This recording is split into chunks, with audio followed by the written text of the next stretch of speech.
आज हम लोग बैंक की गारंटी के बारे में डिस्कशन करेंगे। बैंक गारंटी क्या होता है, इसकी ज़रूरत क्यों पड़ती है, ये कैसे काम करता है, इन सब के बारे में आज हम इस टॉपिक पे डिस्कशन करेंगे। तो what is bank guarantee? It is guarantee given by bank. यह बैंक द्वारा एक गारंटी दिया जाता है and it's financial instrument also, और एक फाइनेंशियल इंस्ट्रूमेंट के तौर पे ये काम करता है। ठीक है, बैंक गारंटी में जितने रुपया लिखा रहेगा वो काम कंप्लीट नहीं होने पे बैंक पैसा देता है सप्लायर को। तो इस तरह से ये एक फाइनेंशियल इंस्ट्रूमेंट का भी काम करता है। How does it work? ये कैसे काम करता है, इसका उत्पन्न कैसे हो जाता है, बैंक गारंटी बनाने की ज़रूरत कब पड़ती है, कौन सा स्थिति आ जाता है कि बैंक गारंटी बनवाना पड़ जाता है, तो उस पर हम लोग चर्चा कर लेते हैं। जैसे कि मिस्टर ए है, एक स्मॉल बिजनेसमैन है मिस्टर ए, और इधर एबीसी लिमिटेड है जो बड़ी कंपनी है। ठीक है, एबीसी लिमिटेड को मान लीजिए कि बहुत बड़ा एक वेयर हाउस बनवाना है। ठीक है, उसमें कंस्ट्रक्शन से लेकर पूरा जो भी इलेक्ट्रिसिटी से रिलेटेड जो भी काम है वो सब कराना है मिस्टर ए से। ठीक है, लेकिन ये मिस्टर ए से कभी व्यवहार नहीं किया रहता है पहले, और मिस्टर ए भी एबीसी लिमिटेड से पहले कभी व्यवहार नहीं किया है। मतलब ये एक दूसरे से फाइनेंशियल रिस्क नहीं ले सकते हैं इन दो, क्योंकि मिस्टर ए सोचेगा कि मैं अगर पहले काम शुरू कर देता हूँ, एबीसी लिमिटेड बाद में पैसा नहीं दिया, तो एबीसी लिमिटेड सोचता है अगर मैं उसको एडवांस दे के काम कराना चालू करा दूँ और वो पैसा लेके चला जाए तो इस स्थिति में बैंक गारंटी बनवानी पड़ती है, जब एक दूसरे के बीच में भरोसे नहीं रहे, जब फाइनेंशियल रिस्क की संभावनाएं बढ़ जाए। तो इस स्थिति में क्या करेगा, एबीसी लिमिटेड बोलेगा ठीक है तुम काम चालू कर दो, मैं तुमको एडवांस दे देता हूँ, लेकिन उस एडवांस देने के पहले तुम मुझे एक बैंक गारंटी बनवा के दे दो अपने बैंक से।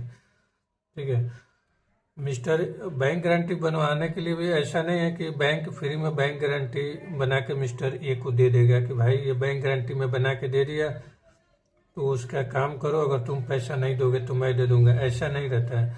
मिस्टर ए जितने का बैंक गारंटी बनवाएगा,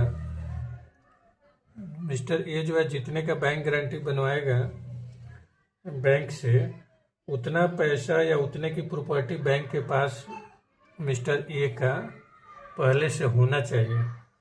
ठीक है, या उतने का प्रॉपर्टी अगर बैंक को देता है और फिर उस प्रॉपर्टी के बिहाफ में वो बैंक गारंटी बना के देगा एबीसी लिमिटेड को कि अगर मिस्टर ए जो है अगर पैसा नहीं, अगर फ्रॉड करता है एबीसी लिमिटेड के साथ, तो बैंक बोलेगा कि मैं आपको पैसा दे दूंगा, आप इसको काम करने दो, आप मिस्टर ए को एडवांस पैसा देके काम करा सकते हो। अगर वो पैसा लेके भागता है तो उसका पैसा मेरे पास है, गिरवी के तौर पे उसका प्रॉपर्टी है मेरे पास, मैं आपको उसका कंपनसेशन दूंगा। तब जाके एबीसी लिमिटेड मिस्टर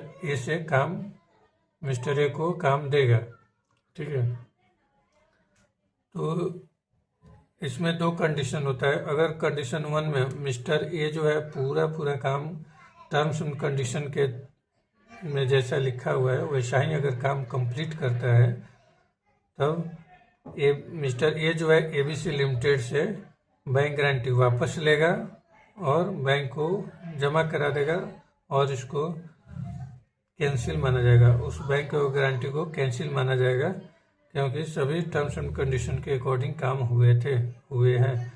ठीक है, और दूसरा कंडीशन ये होगा कि अगर मिस्टर ए जो है एडवांस पेमेंट लेके एबीसी लिमिटेड से एडवांस पेमेंट लिया, मान लीजिए 1 करोड़ का काम था, 25 लाख रुपये एडवांस पेमेंट लिया, और वो अगले दिन से वो देखना ही बंद हो गया, काम पे उसके कोई काम पे नहीं आ रहा है, मतलब काम पैसा लेके चला गया हो, तो इस स्थिति में क्या होता है कि एबीसी लिमिटेड वो बैंक गारंटी लेके एसबीआई बैंक के पास जाएगा और बोलेगा कि आपने बैंक गारंटी दिया था उसके बिहाफ में मुझे, तो आप मुझे इन कैश कर दो, उतना पैसा मुझे दे दो जितना मेरा क्षति हुई है उसके वजह से। तो एसबीआई उस केस में पूरा पैसा एबीसी लिमिटेड को दे देगा according to terms and condition, और उसके बाद एसबीआई मिस्टर ए को ढूंढेगा सर्च करेगा, अगर